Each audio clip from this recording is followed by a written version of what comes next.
Mike, you know that I'm bald. I get cold very, very easily. I know. So I have to be in a beanie at all times. Do you know any other games that can make me feel nice and cold?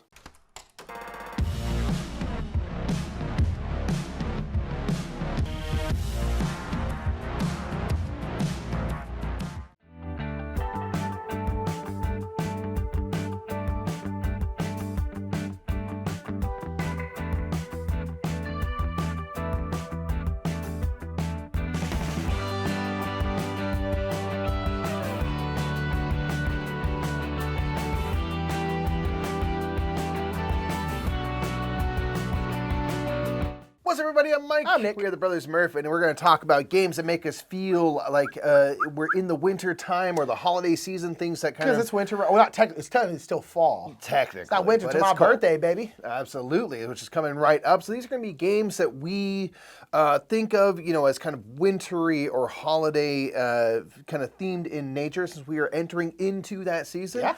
Let's hop right into our number 10.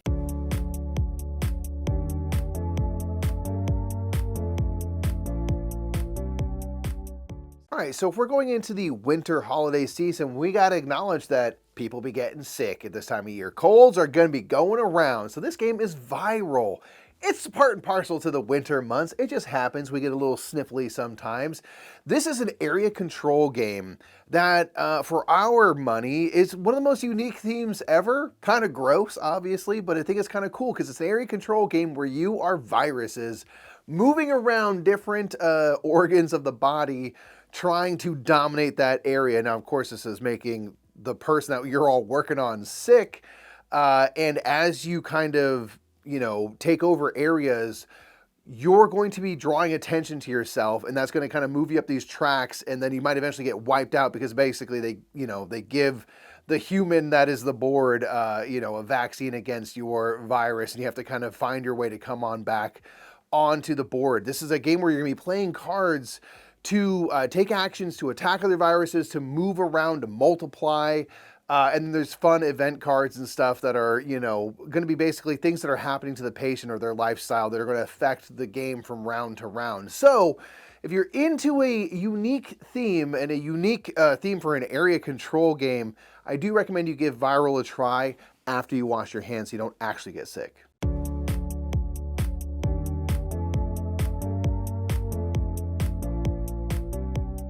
Number 9 is going to be Deep Dive. This is by Flatout Games, and this is part of their kind of small game line, which is where like Point Salad is, Point City, Point Galaxy, all the kind of different point games. There's games like Tend,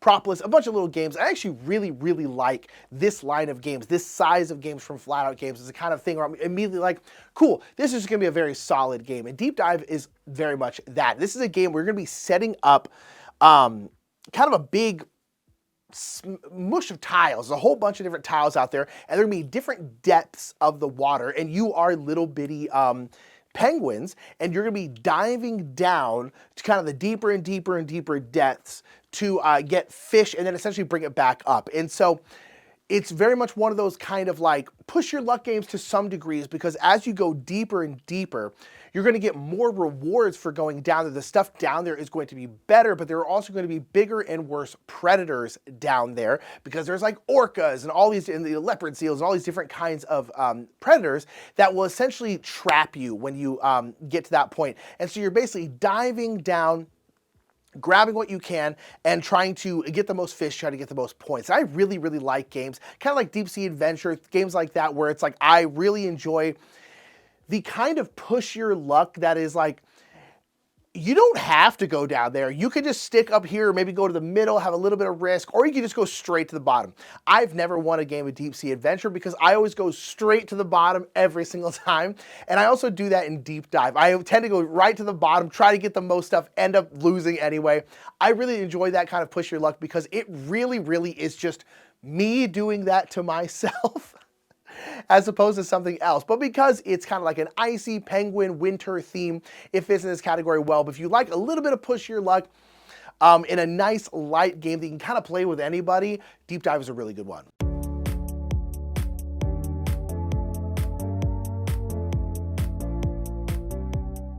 Number 8 is going to be Icecool. This is, again, a really fun, kind of unique dexterity game where you are going to open up the box, which has a bunch of smaller box kind of lids inside it, and you're going to create a board, which is the school and the various rooms of a school with different kind of openings connecting rooms together.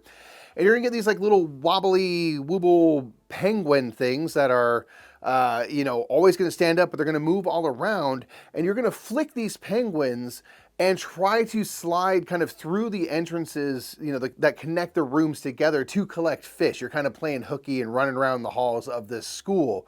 What's really fun is by the nature of the way these penguins kind of self-stand themselves and stuff, you can do kind of flick shots, you can make them jump and kind of spin and do turns. There's people who can do really impressive stuff with these penguins. I'm not really that great at doing the cool stuff, but it's a really fun kind of dexterity puzzle, which is all about penguins sliding around. So it kind of reinforces the wintry, snowy theme, all the boxes and stuff. It kind of makes it look like you're sliding around on ice and stuff. It's really fun kind of kids family game.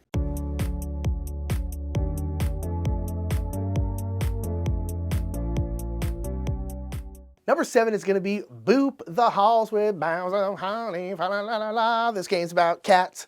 I love Boop. Boop is a great game, and honestly, Boop is one of those games where I'm like, just give me a new Boop for every holiday. And Boop the Halls is the kind of Christmas, wintry version of Boop. There's also Boop, which is like this spoopy Halloween one. They're just really, really fun. So Boop, the original game, is a game where there are cats pouncing onto a bed and trying to scare other cats. And basically, you're trying to get a line of 3 of your big cats in a row. So basically, if you ever put a cat onto the board, which is them jumping on the bed, any cats that are adjacent to where they jump to will then boop out directly. So if you're like, boop, they go out like this, unless the cat is bigger than them. So if a kitten pounces on the bed, it can't move a cat, but a cat can move anybody. And what you're trying to do is you're trying to get 3 of your cats in a line. If you ever get your kittens in a line, or some line of 3, there's some kittens, those kittens will then turn into cats, and now you have more cats to then put on the bed and try and get a line of 3.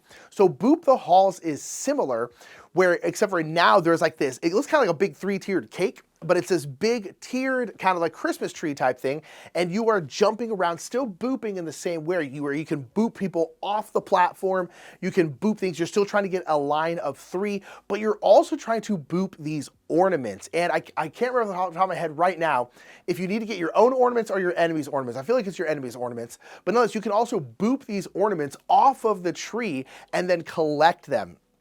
And that's kind of another way you can win, which I really like. The new Boops, whether it's Boop or Boop the Halls, are just Boop. You can kind of just play normal Boop on them, but you also have this extra way to play the game. In the scary Boop, there is like this kind of ghost cats that are moving around the bed, scaring people and stuff like that.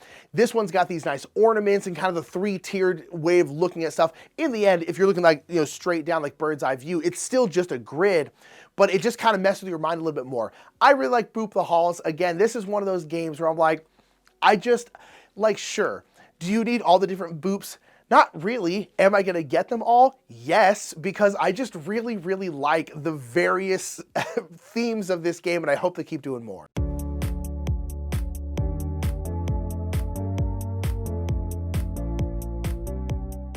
Next up is going to be Taverns of Tiefenthal. This is a game where you are all running your own tavern, and you're going to be drawing out cards, which are going to be different guests that are visiting, different staff members that are working in your tavern, and you're kind of trying to generate as much beer and money and things as possible to make upgrades to your tavern. There's a bunch of, your board is kind of puzzle pieces, and you can kind of flip over several elements of it to make your board stronger and give you more and more stuff each round.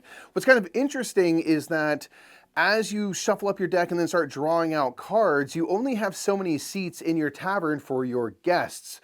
So if you kind of fill up with a bunch of guests first and you have all of your chairs are full, you stop drawing at that point. And then you're going to be moving into a kind of dice drafting phase to activate guests, to give them beer and get money and things like that to score your points. So it's, you know, you're kind of trying to purchase those staff cards and things that don't count against your sort of limit that can be drawn out on your board. But you need the guests and things to kind of generate points. The thing I like about it is it feels kind of very German and, cozy. And that's what kind of makes it feel like this time of year, a kind of wintry, cozy type thing. And just kind of tucking into, a tavern or a pub, having a pint, and getting out of the cold for a second.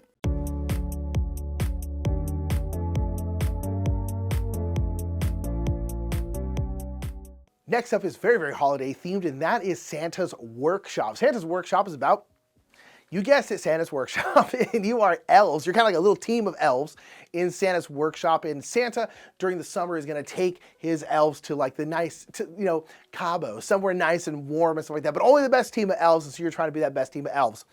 This is a worker placement game where, again, you're going to have a little team of 3 elves. They're all, I don't think they have different powers, but they're all kind of different, they have like little families and stuff. And it's a worker placement game. You're putting out these workers. You're going to be gaining resources like cloth and wood and things like that to turn into toys. You are going to gain, a lot of times you're getting resources, but you're also going to be gaining contracts. And these are contracts or things you're trying to build. And you're basically trying to do, it's kind of a simple, straightforward worker placement game with a really, really wonderful theme and a really, really great art on top of it. It's got Andrew Bosley art. It is by Elf Creek Games, who make very, very pretty games, very, very cool, very themed games. And yeah, this one is very fun. It's a game that we really play during the holidays a lot because of the fact that you can play Santa's Workshop whenever you want. Of course, play it in July, that's fine. But it feels right around this time of year. It's very, very wintry. And it's nice to have a simple kind of worker placement game with a theme that a lot of people are going to enjoy, especially around this time. And so make sure to check out Santa's Workshop.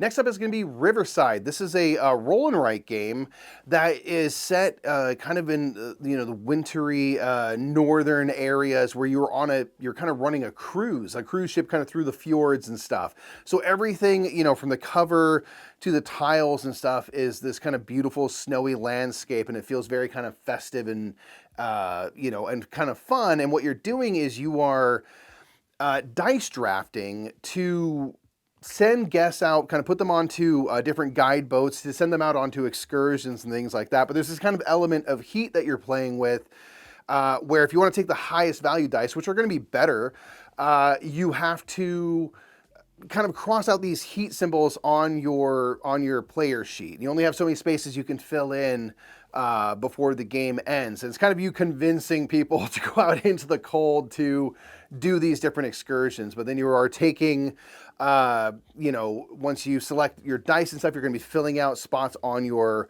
little guide boats of the matching colors. You're trying to fill those rows to collect these tickets. On the excursions that have the matching colors, so pink to pink and brown to brown, you want to have kind of as high value of locations as possible to go to, and have as many tickets as possible cross off to create a multiplier as you kind of go through this cruise. But this is one that very much lives in its theming of being like this kind of cold, cozy cruise. I just love the look of the cover so much. The first time I saw it, I was like, I need to have this game because that wintry kind of look is just something that we don't see a ton of in games, and it immediately drew me in.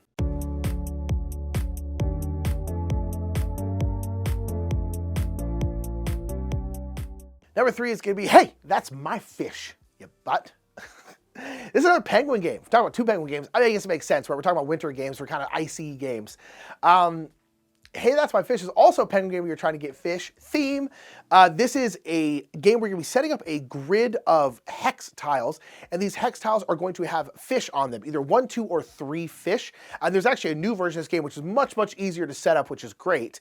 And basically, you're going to have a little team of penguins, and basically on your turn, you can basically move your penguin in a straight line to another tile, another little ice flow, and whatever tile you leave, you're going to get to pick up and keep, and those fish are going to be worth points. So you're basically trying to land, when you go somewhere, land on a spot that preferably has 3 fish, or at least 2. And then when you leave that spot, you will get to gain that tile. So once you're on a spot, no one can like boot you off or kick you off or anything like that. That's yours. But this game is all about tactics and all about trying to essentially cut off other people. Because once you take an ice flow, that little spot there is empty, which means you then can't go over that spot anymore. And so what you can do is cut people off and actually leave them on a little bit of an island. But sometimes being on an island is great because then every single piece of ice flow, every single fish on that island is now going to be yours because you can just go boop, boop, boop, boop, boop, boop, boop, and collect them all. But you can also leave someone on very, very bad islands that only have 1 or 2 tiles. So you're really trying to get in each other's way, cut each other off. It's really, really cutthroat.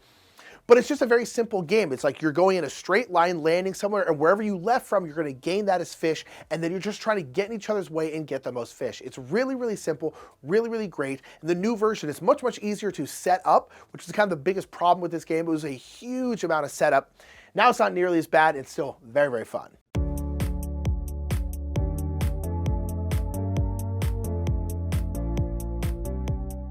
Next up is going to be Gingerbread House. This is a Phil Walker Harding game where you are building a gingerbread house, trying to lure in various fairy tale characters to trap them by luring them by the beautiful scent of all the gingerbread you are making. It makes for a really fun kind of tile laying game where you have a 3x3 grid where you can place these domino style tiles down and stack them up, and whatever you're covering are going to be things you generate. So that'll often be different colors of gingerbread, which you're going to need to kind of satisfy the fairy tale character cards that you were kind of luring in. But there's also special actions you can do to bring those fairy tale characters in to create wild gingerbread that you can use kind of for anybody and on and on. So it creates really fun combos. And this is one that, you know, the kind of fairy tale, again, theming always kind of reminds me of kind of cozy, you know, fall time and winter time. But we always end up playing this around Christmas. It just seems to be the one time a year that we'll play Gingerbread House. Our mom always makes gingerbread cookies for Christmas. So again, that kind of ties in. And so for us, at least, this has become like a really big kind of holiday time winter staple.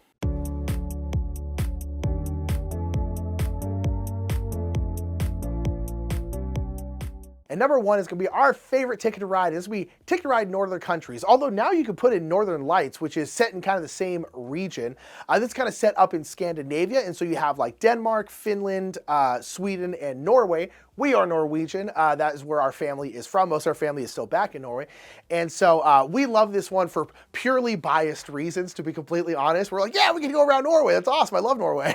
And so that is 100% the reason why we like it. But I do really, really love Ticket to Ride. But on top of this one being in these kind of northern countries, which are known for their winters, known for their snow, known for skiing and all that different kind of stuff, this one is also very wintry and Christmassy. On the board, there's very much like a kind of like Santa type person on the front. I don't think they're actually like dressed necessarily as Santa, but it's all very like wintry and snowy and Scandinavian, things like that. And so it very much feels like a winter game.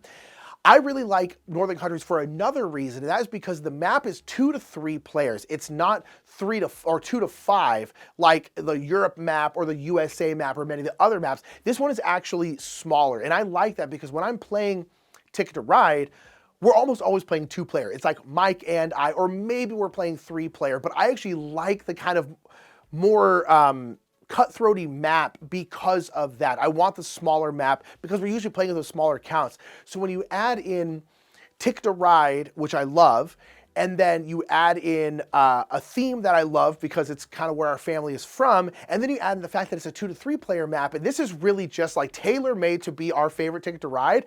And it is. I really, really love Ticket to Ride in general, but I really love Nordic Countries. It's just an absolute banger. It's also got the best train pieces. You have like white, purple, and black. It looks really, really nice. I don't know. Just everything about this game is perfect. It's the best Ticket to Ride. Fight me. So that was our top 10 kind of holiday, wintry themed games. Games that make you feel cold. Sometimes you play inside when it's snowing outside or when it's just cold and you're like, I'm not trying to go outside. Yeah. Let us know down in the comments below what your favorite kind of winter, holiday themed games are. And I think that's it, eh? That's going to be it, everyone. We'll see you all in the next top 10. Bye, everybody.